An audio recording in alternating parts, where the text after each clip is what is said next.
Welcome, in front of me is ACER Swift Go, and in this video I will show you how to use on-screen keyboard on this laptop.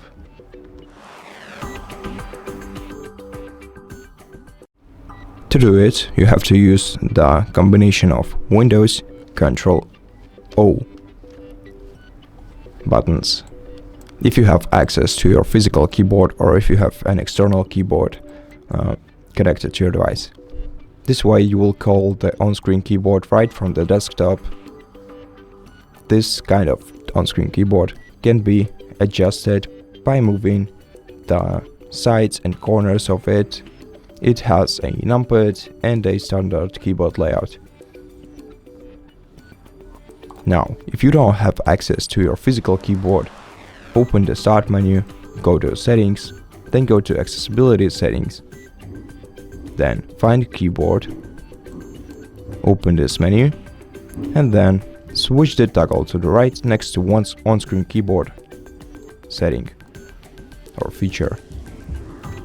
And this way you will call the very same keyboard on your screen.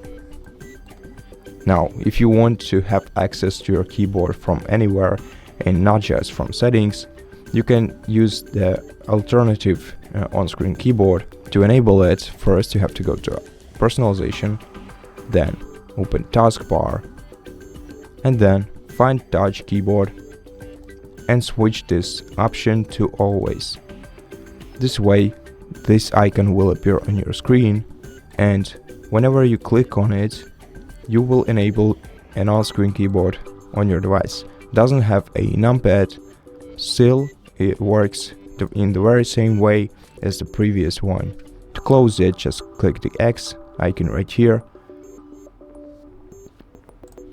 and you can enable it from anywhere.